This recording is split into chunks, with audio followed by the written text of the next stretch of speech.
Welcome to Confessions of a Parent Coach. I'm Coach, a mother of four, and potty talker, Ann Kaplan. This is the podcast where I confess something from my own parenting and coaching life, teach a lesson around it, and answer your questions. Even we parenting experts are far from perfect, and the real magic happens when we get down with all that imperfection. We get into the gritty side of parenting here, so earbud up and dive in. Welcome in, podcast listeners, to another episode of Confessions of a Parent Coach. I'm excited to be here with you again today. And we're going to talk about today is, I hope this is like clickbaity or catchy enough for you to listen to the whole podcast episode, because I think it's pretty profound. But how is it possible for us to be communicating well all the time? No matter how upset we are, no matter how intense the situation is, no matter how stirred up we are, or, basically like losing our temper, any of that stuff. Like, I'm going to talk to you today about exactly how you can be communicating well all the time with your child. That is hopefully super tempting to you. Have I gotten your interest yet? So, of course, we got to start the podcast with a confession. That's how we roll here at Confessions of a Parent Coach. So, I'm going to confess for you something that happened to me. Or I'm going to say it didn't happen to me. I did this basically about a week ago, a little less than a week ago. We came back from religious school on Sunday, me and my son, Sky, who is 9 years old. And he lost a little tiny piece of one of his Legos in the car on the way home from religious school. And if you have a Lego lover in your family, you know that if even just one little nubbin falls off your kid's Lego, it is, a level 10 emergency. And he looked for it in the car without taking his seatbelt off and all of that stuff. And then he couldn't find it. And I said, when we stop the car, I will help you find your Lego piece. And I did. When we got home, I didn't go in the house right away. I stayed in the car. I even used my like phone flashlight and all this stuff. And we looked everywhere for this Lego piece. We couldn't find it. And my son was getting increasingly upset about not being able to find his Lego piece, which, I get it. But once he started getting really upset, my 9-year-old is, and if you have a 9-year-old out there, if it hasn't happened already, it's going to probably happen sometime in this year of life. It's usually what I see. My 9-year-old is trying on some like teenager energy every once in a while. And one of the things that he's done lately is when he gets frustrated or upset, instead of being like a child, a little kid in his upsetness, like just being sad and wanting comforting and all of that stuff, he is a teenager now, which is to say that he is like getting mad with his upsetness and blaming with his upsetness. And once again, if you have a teenager out there, you know what I'm talking about. So as he got more and more upset about not finding his Lego, he got more and more rude to me, more and more, I would say, some disrespectful behavior, kind of being exacerbated and frustrated with me, like, Mom, get out of the way. I'm trying to look in this corner. Or, Mom, I already looked over there. Don't waste your time. Very rude. And my confession for you is that what I should have done at that time was to say, you know what? I'm happy to help you look for your Lego as long as you're treating me kindly. And the next time that he exacerbatedly was rude to me, I should have then been like, okay, you're on your own. My problem is I did not do that. I stayed just a little bit too long. So I did, in the end, still say that expression. I still did say, you know, I'm not going to look for this thing with you now that you're treating me poorly. And then I got up and I walked away. But I was annoyed, and that energy definitely came through in my words. And then that was just a really micro mistake. What really happened after that was that he came into the house following me, like yelling and screaming, no, no, no, I need your help. I don't want to do this by myself, blah, blah, blah, blah. That is when I should have taken space and I didn't. And so he was just like following me around the house, like just being so obnoxious. And I wasn't engaging, but I was definitely letting it get to me. And by the time that I finally did take space, I was pissed. And I definitely took him to his room in some pretty grouchy ways. That was not cool. Um, so the reason why I'm making this confession to you is because it's a perfect example of where we have opportunities to be great communicators if we are paying attention to ourselves. So I'm going to talk to you about today is this spectrum of communication. So I think there's like all of these ideals that we have in our minds about what it looks like to be a good communicator. And if you've been listening to my podcast for a while, or if you've come to any of my workshops, especially the Words That Work workshop, which by the way, keep it in the back of your mind. I usually do that in the spring. And it's a great workshop that literally teaches you communication tools and all of that great stuff. But if you've come to that workshop, if you're working with me already, if you have been, in my audience for a long time, you've heard me talk about communication in the past. You've heard me talk about how important it is to validate our kids' emotions, how important it is to ask open ended, empowering questions, how important it is to set boundaries without giving directives. All of these amazing, wonderful things that we can do. And they're all incredibly beautiful communication skills. And so I think we often have a picture in our head of like, this is what it looks like to be a good communicator. It looks like reflective listening. It looks like, validating emotions. It looks like all these things that we've talked about. But the problem is that all of those skills aren't accessible to us all of the time. And so, my advice to you is to really look at communication as a spectrum, meaning that depending on your level of regulation, depending on how happy and settled and grounded and secure and emotionally safe you feel at any given time, different things, different levels of communication are accessible to you and different levels are not accessible to you. So I kind of want to talk about like what is sort of like level 0 of communication, and this level, I promise, is available to you all the time. It was available to me even when I was starting to get upset with Sky's rudeness, even when Sky was following me around the house, being obnoxious. Like this level is always accessible to you. And it's one of the reasons why it's the first skill that we learn, not just in communication, but in all of our parenting responses. And that is taking space. Level 0 is taking space. And you might think, like, how is walking away from somebody communicating with them? Because I think we have experienced people, quote unquote, taking space from us in a really passive aggressive way where it's more like the silent treatment or something like that. Like I know for sure I experienced that a lot growing up. And it's more like they're trying to punish you by not talking to you.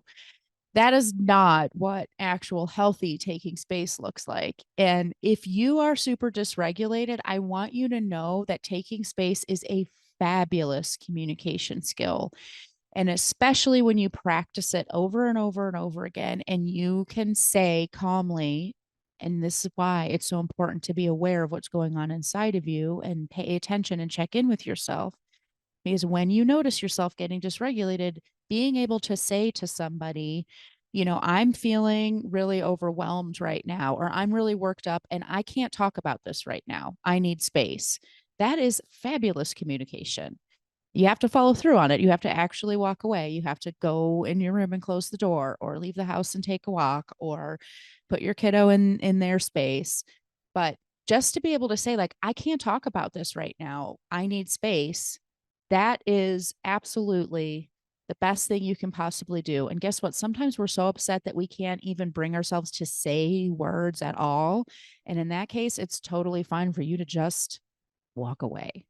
That's okay. So I want to talk about like that is communication. And especially when you do it in a way that's about owning your own regulation, not trying to punish or teach somebody else a lesson, you are communicating powerfully. Because the other thing that you're communicating, especially with a child, is like, I'm not going to be in a conversation where I can't be respectful of you. Your experience of me will always be one of respect and regulation. And when we do that, now obviously I'm using extremes here. I'm saying always and never and blah blah blah. Are you always going to do this? No. Is it always available to you? Yeah, it is. And that's not true for any of the other things that I'm about to tell you. But is it possible for you to do this even in your most extreme upset dysregulation? Yes. And that's why it is the number one skill that I try to teach my clients very early on in our time together. It's one that I talk about a lot on the podcast. Like taking space is something that it's one of the only things that we can access sometimes. So, taking space is that first piece on that puzzle. What comes after that? So let's talk about all of these other things. And for you, it might be a little bit different. I'm talking about these things on a spectrum. Different things are easier or harder for different people. So your spectrum might be a little bit differently ordered than just, the exact order I'm about to tell you. But I'm going to tell you my order for me. And that may or may not mirror exactly. So I encourage you to think about like, okay, of all these different skills that Anne's talking about, when do I have access to each of these? How regulated do I need to be able to access all of these? Because just remember, like when you're caught up in your own tornado of emotions, you really can't do a lot of these things like, empowering questions, for example. Oh my God, forget it, all you're focusing on is calming that storm inside you. And what happens if we try to do all of these other skills while we are also trying to calm the storm inside us? That's the thing we're trying to accomplish with that. So when I ask you an empowering question, if I'm all swirled up inside of me, the reason I asked you that question was to get you to behave or have a realization or something that will help me calm down. So if I say to my child some kind of empowering question, but it's really not empowering in that moment, I might say something like, well, what do you think you're going to do next time, you have to decide if you're going to skip class or not? Well, technically that's an open-ended empowering question. It should, in the right energetic space, it's a question that can help a child reflect and make a plan for next time. But when I just said it, I bet you could hear in my voice, like, I'm not trying to empower you. I'm trying to get you to say, oh, I'm not going to skip class anymore, mom, because I'm upset that you skipped class. You see where I'm going with this? So, this is why that self awareness is so key. Because when you're trying to calm your storm, all of the best communication skills only just turn into coercion and manipulation and passive aggression, which is not the vibe we're going for with our kids. So let's talk about some of these other skills, and you decide for yourself what your order is. So this is my order. Taking space, that's level 0. That is I think level 0 for everybody. And if you can't take space, if you're struggling with that, first of all, reach out to me and set up that discovery call, because this is a huge piece of the parenting puzzle, and it's important to figure that out. Um, but also, if you're struggling to take space, my suggestion for you, my suspicion is that what you're really struggling with is self-awareness, paying attention to and tuning into what's going on with you while you're in the presence or in an interaction with your child. So taking space is at level 0. For me, the next level up from that is reflection. And what that means is just literally reflecting back to your child what they've said to you. So, I heard you say you have a bad day at school today. Or, it sounds like you're really having a hard time at school today. Did I get that right? It's totally fine if your reflection is literally just parroting back to them what they say. So your kid says, I had a really bad day at school today. And you say, wow, it sounds like you had a really bad day at school today.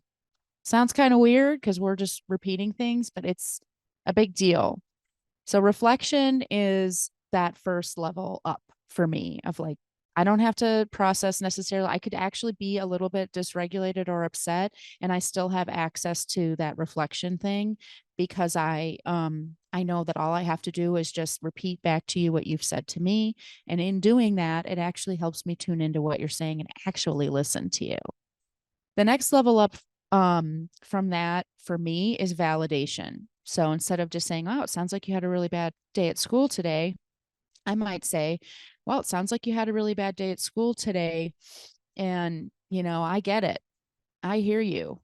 It really stinks when things don't go right at school. I don't even know what happened at school yet, but I can still say, like, yeah, it really stinks when things don't go the way you want them to at school. Or, man, it's really sucks when you have a bad day. right? Validation makes perfect sense. Your feelings make perfect sense. That's what validation is.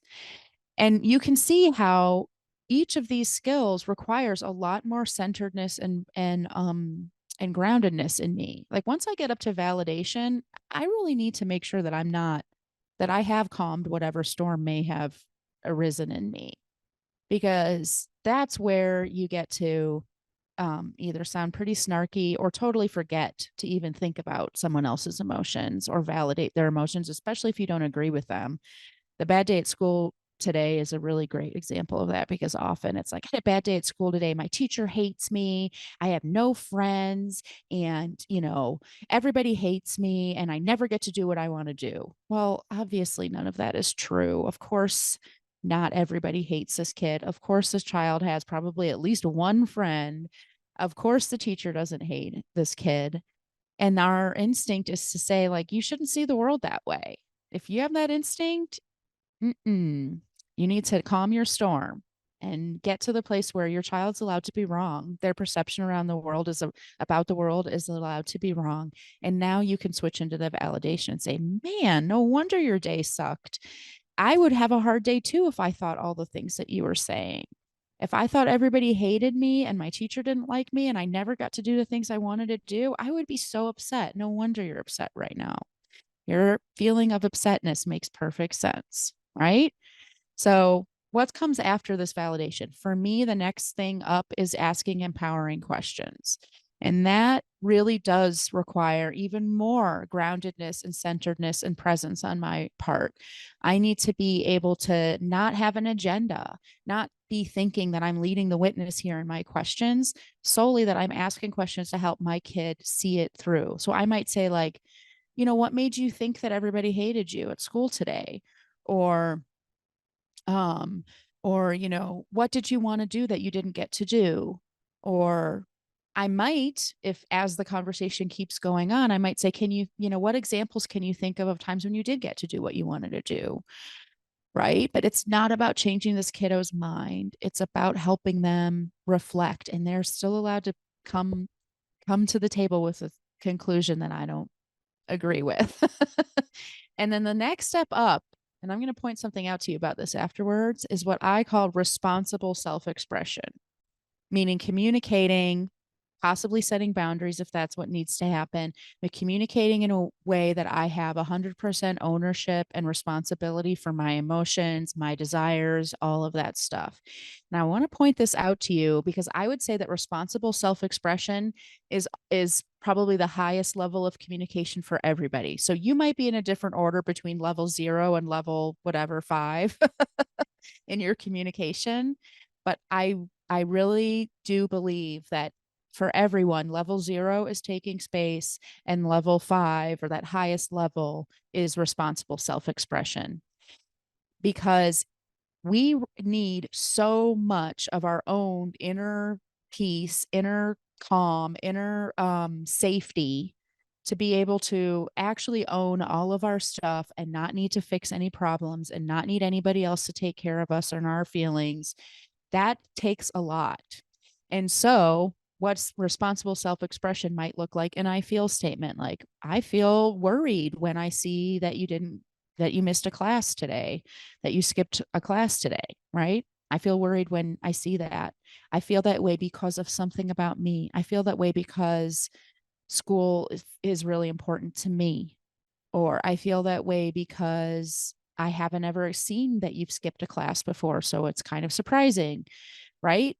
Nothing. I'm not saying I feel that way because you're in big trouble. I feel that way because you have to get good grades because this is your last year of school and you're going to college.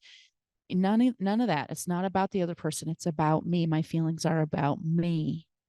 And you see how that is very hard. So, what I want to point out to you is every single step before self expression was about listening. It was about receiving what the other person was telling me. It wasn't about expressing myself at all. We think so much about communication in terms of expressing ourselves, telling everybody else what's up. We want to get our point across.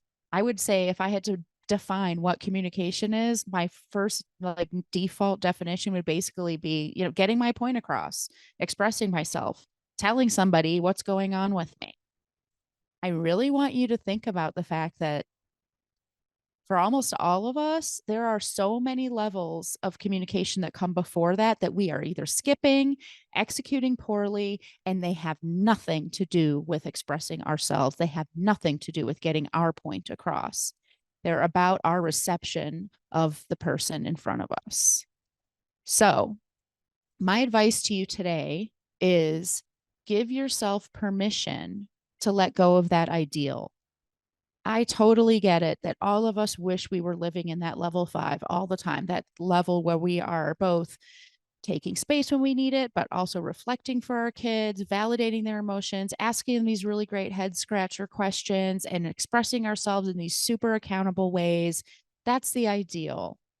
But if you let go of that ideal and instead only participate in communication levels that you know you can do well, you can always be communicating well. Give yourself permission not to pressure yourself to show up in ways that really aren't accessible to you in every moment. Check in with yourself and say, like, what am I actually capable of executing well right now? Because if it's going to turn out badly to, for example, my attempt at self-expression to Sky came out badly because I had, well, first of all, skipped about 3 levels. I didn't validate his emotions. Actually, I did when we first parked the car, but by the time I was ready to set a boundary with him for my responsible self-expression, I was not validating his emotions. I wasn't reflecting back to him. I wasn't asking him good questions. I wouldn't ask him any questions. And what I should have said is, I feel really upset. And so I need to take some space, or I can't talk to you about this right now. I need space, and walked away. But instead, I tried to have this like self expression moment that really fell flat, and participated in being present around my son while he was able to escalate me more and more and more. And then all of my execution was poor. My boundary setting was poor. My execution and enforcement of that boundary was poor.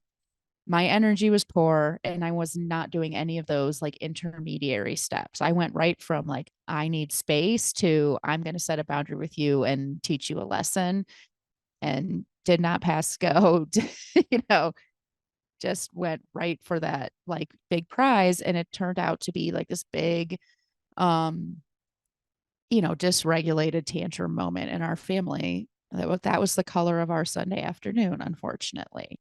So my advice to you is, what happens when you release the communication ideal, when you think of communication as a spectrum, when you give yourself permission to only participate in ways of communicating that you can execute well, and when you allow yourself to be aware of what's going on internally for you, so you know what level you're at. That's my advice to you today. If you're feeling like, okay, I need like a whole class on each of those kinds of communication, I totally get it. If you're feeling like, I don't know how to tune into myself to know what I can do well and what level I'm at, I totally get it. These are all indications that it's time for you and me to actually have a conversation, a dialogue instead of a monologue.